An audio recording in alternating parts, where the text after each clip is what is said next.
The claim by a number of critics of the Church is that in some early accounts of the Church, it is not the angel Moroni that gave the golden plates to Joseph Smith but Nephi. An attempt is made to create a contradiction between early sources which should question the credibility of the claims by Joseph Smith. There is a minor conflict in the record, but it is easily explainable. It is well established that this angel was Moroni from historical sources including the following. In D&C 27:5 given in 1830, it says in part, "And with Moroni, whom I have sent unto you to reveal the Book of Mormon." In 1834 anti-Mormon book titled Mormonism Unveiled, it says in part, "The Lord told him that the man he saw was Moroni, with the plates." In the publication, Messenger and Advocate in 1835 says in part, "And I believe that the angel Moroni, whose words I have been rehearsing, who communicated the knowledge of the record of the Nephites." In a publication called The Elders' Journal in 1838 it says in part, "And where did you obtain the Book of Mormon?" Answer: Moroni, the person who deposited the plates. An anti-Mormon source from 1840 called History of Mormonism says in part, "The Lord told him that the man he saw was Moroni, with the plates." Many other sources declare it was Moroni. Even the anti-Mormon sources from that time declare it was Moroni. There is no confusion on this point. If it was understood it was Moroni, where did this idea of it being Nephi come from? It came from a mistake in one source that was repeated or copied in other places.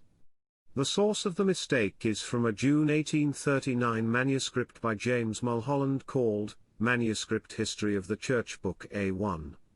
James had copied from an earlier 1838 document by George W. Robinson that is lost. We don't know if the 1838 text had the name Nephi or whether James Mulholland mistakenly copied from it, and named the angel Nephi. The 1839 manuscript History of the Church Book A1 account is then copied over and over again by different sources. First, it gets a foothold in the April 15, 1842 Times and Seasons. John Taylor was the editor at this time, so there is no reason to believe Joseph Smith saw this error before the printing of it. Once this occurs, the error takes off. The Millennial Star in England quoted the Times as Seasons in August 1842 in Volume 3 page 53. Later in that same volume Parley P. Pratt or Thomas Ward refer to it again on page 71. The Pearl of Great Price, published in England 1851, quotes the Millennial Star. The source is quoted again in Lucy Mack Smith autobiography in 1853. This was inserted in by an editor, possibly Orson Pratt, in 1853. Lucy Mack was not involved, as can be found on page 79 and 81 in that source. Other sources refer to Nephi, but all roads lead back to one original source, the Manuscript History of the Church Book A1. The source of the error and when it occurred is known. Why it occurred and nobody correcting it when they were citing it, I do not know. Perhaps the error was noticed in the 1842 Times and Seasons by John Taylor, but Taylor did not think it was wise to make a correction to the text without authorization. Or perhaps he just wanted to quote the source completely and correctly even if it had an error. It is possible John Taylor got confused because he did say that in addition to Moroni, Nephi also did appear to Joseph Smith. Afterwards the angel Moroni came to him and revealed to him the Book of Mormon, with the history of which you are generally familiar, and also with the statements that I am now making pertaining to these things.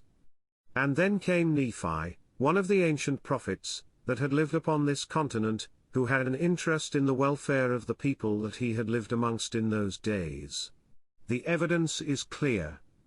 It was the angel Moroni that appeared to Joseph Smith.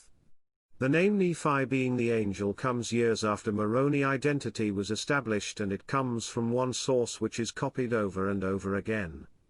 Thank you for your time.